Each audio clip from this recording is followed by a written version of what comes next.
एक और अपडेट देने जा रहा हूं। रेल हादसे पर देश में सियासत गर्मा गई है। विपक्ष ने रेल मंत्री का इस्तीफा मांगा है। रेलवे की सुरक्षा पर सरकार का ध्यान नहीं है, यह कहना है प्रमोद तिवारी का। कांग्रेस के नैतिकता के आधार पर रेल मंत्री इस्तीफा दे। प्रमोद तिवारी ने कहा है, पहले रेल हादसे के बाद मंत्री इस्तीफा दे देते थे।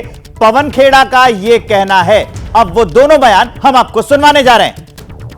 नैतिकता के नाते इस्तीफा दो, ये ऐसा नहीं है कि कहीं कोई ऐसी गतिविधि हो गई हो जिसके परिणाम ये हो। पहला एक जमाना था जब रेल मंत्री इस्तीफा दे देते थे। आज इस पे भी तारीफ बटोर रहे हैं कि साहब वो रवाना हो गए। हम बड़े हैरान हैं। तो ये पहले के जमाने की बात कर रहे हैं पवन खेड़ा। वो कह रहे हैं कि पहले इस्तीफा दे देते थे, अब ये नैतिकता के आधार पर इस्तीफा विपक्ष मांग रहा है सरकार का। अब मैं आपको बताने जा रहा हूं कि किस साल में कितने रेल हादसे हुए हैं। एक आंकड़ा आपके सामने होगा तो सिस्टम का अंदाजा आपको भी लग जाएगा। 2022 से 23 में 48 रेल हादसे हुए। ऐसा करते हैं कि उधर से शुरुआत करते हैं। 2019 से 18 में 59 हुए, 2020 से 19 में 55 हुए, 21 से 20 में 22, 22 से 21 में 25 और 23 से 22 में 48। अंकित गुप्ता हमारे साथ जुड़े हुए हैं। ये हादसे रुक क्यों नहीं रहे हैं, अंकित गुप्ता?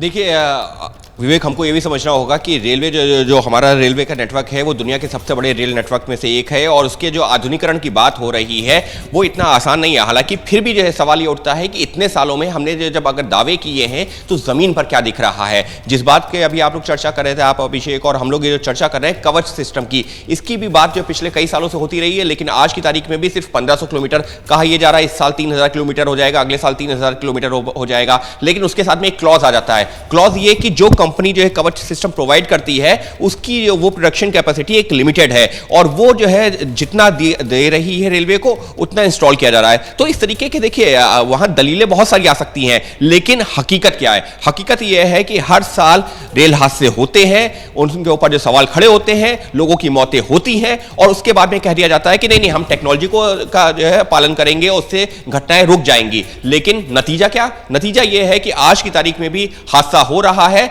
दुआ यही करते हैं कि आगे ना हो, लेकिन क्या वाकई में ऐसा होगा? भगवान भरोसे चल रही है रेलवे जी।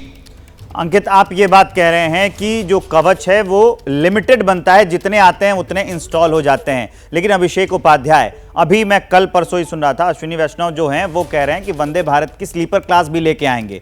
तो नए नए ट्रेन्स की बात हो रही है, नए नए जो तरीके हैं उसकी बात हो रही है। लेकिन सबसे बड़ी बात है कि अभी हम जिस सिस्टम में चल रहे हैं, जिन पटरियों पर चल रहे हैं, उनको सुरक्षित किया जाए। जो स्टेशन का सिस्टम है उनको सुरक्षित किया जाए। यह सबसे ज्यादा जरूरी है ना, कि हादसे कम होंगे। देखिए, रेलवे के कई अलग अलग पहलू हैं। रेलवे का जो इंफ्रास्ट्रक्चर है, स्टेशनों की व्यवस्था है, नई नई लाइनें शुरू करना है, कनेक्टिविटी है और इन सब के बीच में एक महत्वपूर्ण मसला है, वो है सिग्नल का मसला, जो कि बहुत ही कोर मसला है। सिग्नल का मसला और उसके चलते होने वाली जो दुर्घटनाएं हैं उनको रोक सकने में हम कितने सक्षम हो, क्योंकि इंफ्रास्ट्रक्चर बहुत जगहों पर ऐसा होता है जहां पुल कमजोर होते हैं।